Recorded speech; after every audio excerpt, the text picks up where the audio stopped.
송재수 교수님하고 함께하는 한시와 수레시 함께하는 강좌 두 번째 시간인데요. 제가 한국 술을 소개하는 역할을 좀 맡았습니다.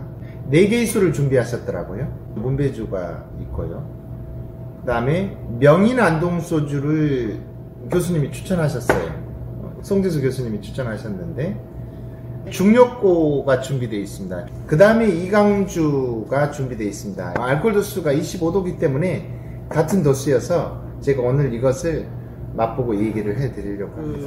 문배주 이기춘 대표님인데 그 아버지 이경찬 옹이 1986년에 국가지정문화재를 지정을 받았죠. 그래서 이제 아들 내려와서 이기춘 대표님이 하고 있고 그 아들인 이승용 씨까지 이제 하고 있습니다. 그 전때에는 평양에서 빚었던 술입니다. 피난 내려온 술입니다.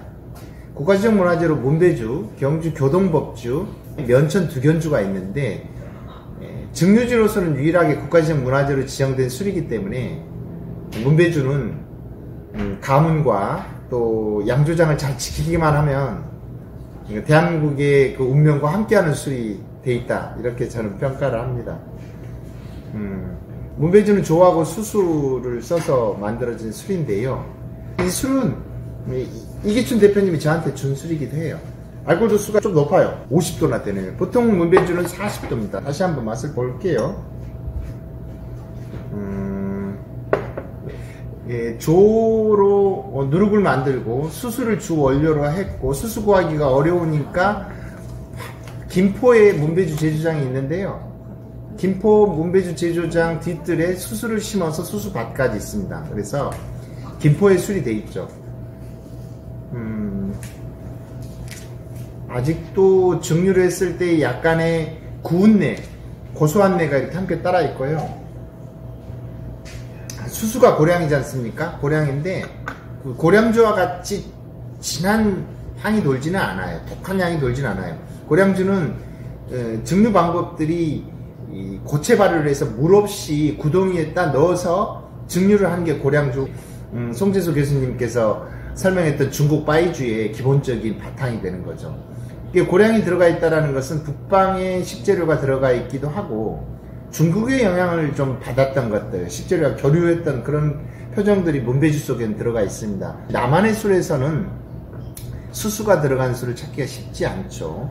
문화재로 지정된 계명주 같은 경우가 수수가 들어간 탁주인데 그것도 피난 내려온 술이에요. 그래서 이 술은 피난 내려와서 한국에서 털을 잡고 북방의 소주가 세죠.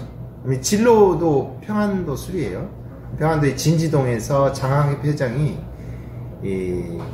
그쪽에서 술을 1924년에 시작을 했고, 근데 문배주는 그보다 먼저예요. 그래서 이경찬옹이 장 회장하고 잘 알아요. 장 회장이 피난 내려와가지고 나랑 같이 술하자 했을 때 문배주가 노 나는 내 술을 할 거야, 이런 정도로 자부심이 강하고, 그래서 상업적으로는 진로라는 술들이 남한 땅에서 크게 일궈졌다면 문화재, 무형문화재급으로서는 문배주가 크게 일궈서 북한의 소주에 남한이 점령당해 있다, 이렇게까지도 표현합니다. 그래서 그런 소주 문화권이 북쪽은 세고요. 그건 중국의 고량주랄지 이런 영향권들이 북쪽으로 압록강이나 이런 쪽으로 넘어서 더 친근했기 때문에 그랬다라고 보여지는 거고, 근데 발효 방법은 다른 거죠. 문배주 같은 경우는 조입국을 만들어서 진행하는 것인데 그래도 알코올 도수가 높기 때문에 그 향취가 있을 거라고 보여집니다.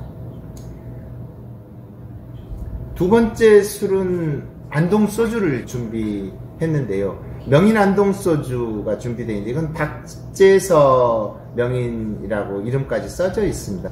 농식품부에서 명인 지정을 하는 사업들이 있는데 거기에 명인 들어가 있죠. 그런데 안동소주는 종류가 지금 여러 가지가 있습니다. 안동에서 소주를 만들면 누구든지 안동소주라는 말을 쓸 수가 있습니다. 그래서 지역의 문화 컨텐츠화 되어 있는 거고, 안동소주로서 가장 먼저 상품화 시킨 것은 이게 1990년대 이후를 얘기하는 겁니다. 왜냐하면 1960년대 중반에 박정희가 쌀로 술을 못 만들게 하면서 쌀뿐만이 아니라 찹쌀, 맵쌀, 좁쌀, 그리고 수수도 마찬가지죠. 이런 것들을 못 쓰게 하면서 전통주가 망가졌죠. 무너졌는데 그래서 다시 부활한 게 1990년 이후입니다.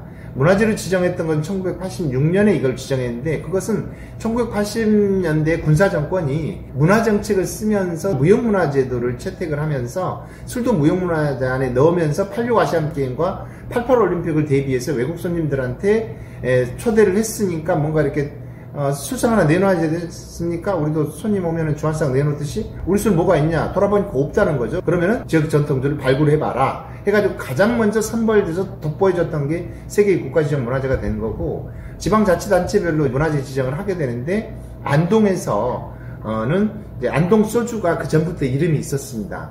그 제비온 소주라는 말을 들어보신 분들은 여기 계신 분들도 그렇고 그 아버지나 할아버지가 술을 좋아하셨던 분이에요. 일제강점기 때 가장 히트 상품이 뭐냐? 제비온 소주입니다. 여기 제비온 소주 브랜드가 하나 있습니다. 이 제비온. 원이라고 한다면은 뭐 인도권이나 강도권이나 원이 있어서 파발마가 있었던 거고, 안동으로 들어가는 고개 바로 밑에 제비온 석불이 있죠. 거기에 석불에 있어서 원이 있어가지고 고려시대 정도는 여관도 하고 파발마 말을 키우고 해서 말을 갈아타고 가는 원이 있었는데 거기에 당연히 주막이 있겠죠. 그 제비온 이름을 빌려다가 제비온 소주 브랜드가 일제강점기 때 소주로서는 가장 히트 상품이었습니다. 그래서 안동 소주가 이름이 높았던 거고 1990년대 이후에 이제 조옥화 안동 소주, 민속주 안동 소주가 조옥화 안동 소주인데 이것은 전통 누룩을 써서 만든 술이기 때문에 전통성들이 더 있다 이렇게 표현할 수 있을 거고요. 명인 안동 소주는 쌀 입국을 써서 만드는 것은 일제강점기를 거쳐서 개량화된 방식들이 여기에 들어와 있다 이렇게 보여집니다. 송 교수님께서 안동 소주 하나를 추천해 주는데 명인 안동 소주더라고요. 지역을 기반으로 해서 소주 이름을 얻은 곳은 안동과 진도가 있죠. 안동 소주가 쌀로 돼 있다 보니까 쌀 소주의 중심축을 잡고 있다 보시면 될 것 같습니다. 안동 소주도 맛을 보면은 제 잔은 이게 위스키 잔이기도 한데요. 향기를 좀 다 모아주는 그런 잔이어서 세요. 혀를 바늘로 막 찌른 것 같기도. 쌀 소주다 보니까 향기가 그렇게 강하지는 않아요. 알코올에서 온 기운들이 강하고 술이 좀 더 얌전하고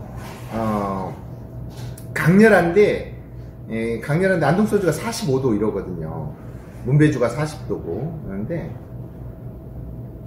이 발효돼서 올라오는 묵직한 향이 있긴 있지만 내가 고량주나 중국 술이나 고구마 소주나 일본에 이런 것들에 비교하면 훨씬 더 가뿐하죠. 가뿐한 술이고 조금 더 투명하다고 할까요? 그런 술인 것 같습니다. 안동 소주는 지금 한 8개 정도 빚어지고 있습니다. 그 다음에 세 번째가 이강주입니다. 이강고라고도 표현하는데 송 교수님께서 이 세 가지 술을 추천했던 것을 보고 1990년대 초반 이 분위기를 선생님들한테 전해주고 싶었던 건 아닌가 이런 생각을 합니다. 군사정권이 노태우 정권까지 끝나고 쌀로 술을 빚을 수 있게끔 이제 풀렸단 말이죠. 그러면서 전통술들이 다시 이제 부활되기 시작합니다. 그럴 때 트로이카가 있습니다. 그 시장을 이끌었던 술이 문배주, 안동소주. 그때 이끌었던 술은 민속주 안동소주, 그리고 이강주, 이 세 가지가 히트 상품이었습니다. 전통주가 부활이 돼서 전통주 얘기들을 끊임없이 하면서 소개됐던 술이 이 세 가지고요. 국가지역 문화재로 지정했던 경주 교동법주나 면천 두견주가 있는데 이 술은 약주입니다. 그때만 하더라도 이 문화재로 지정된 그 술들 같은 경우에 집안의 술들이었기 때문에 발효 과학이랄지 유통이랄지 이런 것들이 잘 준비되지 않았습니다. 살균되지 않은 생주 상태였기 때문에 약주는 유통기간이 제한되어 있었던 거죠. 거기에 비하면 이 세 가지는 증류주거든요. 유통기간이 필요 없는 술을 사가지고 가더라도 양조장도 편안하고 사는 사람도 걱정이 없는, 그래서 이 세 가지 술이 날개를 달고 전통주의 가장 선두에 서서 매출을 올리게 되는데, 그때 대표님들을 만나보면은 이런 얘기를 합니다. 이 술을 사면 돌아서면은 가격이 2배로 뛰어요. 그렇기 때문에 사는 거죠. 아침이면 그냥 줄서 물건이 한정돼 있으니까. 또 백화점에서 와가지고 그냥 1억씩 돈 주고 그냥 가요. 술이 없어. 근데 나오면 달라고 돈 주고 그냥 가요. 나오면 먼저 주라고. 그러면 백화점에서 그걸 1억 사면은 그게 2억이 되고 3억이 되는 거니까 그렇게 해서 거의 선금을 받고 술을 만들었다고 자랑을 하시더라고요. 그런 정도로 인기가 있었던 술이고, 이 세 가지 술을 모르시는 분은 술하고 참 거리를 유지하면서 살아오셨던 분이고요. 이강주는 배리자에다 생강 강자가 들어있어 배하고 생강이 들어가 있습니다. 여기에 추가되어 있는 게 계피, 꿀이 들어가 있습니다. 그래서 하나 더는 울금이 들어가 있는 거죠. 울금은 조금 귀한 재료인데요. 이 5가지 재료가 들어가 있어 저는 이강주를 표현하기를 가장 우리 술 중에서는 향기가 높은 술이다 이렇게 표현합니다. 이거 제 술이어서 제가 좀 따르고요. 선생님들이 마실 술은 이 병에 들어있습니다. 그래서 그날 따서 할 텐데 계피향이 은은하게 올라옵니다. 이 술은 알코올 도수가 25도거든요. 25도인데 25도가 이강주가 원래 25도였을까? 저는 그거에 의문을 갖습니다. 더 도수가 높았으리라고 보는 거고요. 일제강점기 때 보면 지역 소주를 수거해서 알코올 도수를 재해서 평균을 보니까 한 35도 정도 된 거. 우리 소주가 알코올 도수가 40도랄지 45도랄지 마오타이가 53도랄지 이렇게 된 것은 사실 주정계라는 알코올 측정 도구들이 보편화되는 단계에서 그렇게 넘어오는 것이지, 조선시대 때 주정계도 없던 시절에 야 독하구나, 아니 물 많이 탔네 이런 정도였겠죠. 그리고 너무 독한 술을 먹고 갑자기 죽어버린 사람도 있었던 거고요. 그런 폐해성이 있었는데 증류주 산업이 발달하면서 40도 이게 가장 맛이 정교하더라 이런 얘기들이 돌면서 40도의 술들을 기본으로 해서 그 위에 술들은 좀 도수 높고 그 아래 술들은 좀 더 순하고 이렇게 되는데, 부재료가 좀 들어가서 향기가 있는 술들은 좀 약해져도 되죠.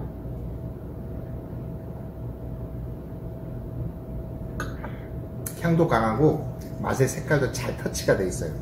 투명하긴 마찬가지인데 여기 안에는 계피와 울금과 생강, 배 이런 게 들어가 가지고 배하고 생강의 시원함과 계피의 향긋함과 울금에서 오는 약간의 묵직함, 울금이 강황, 울금 이 카레 이런 같은 계통이 있지 않습니까? 울금은 염료로도 쓰기라고 노란색인 건데, 이런 재료를 통해서 술의 무게를 부여해서 25도임에도 불구하고 다른 술보다 색깔이 좀 분명해요.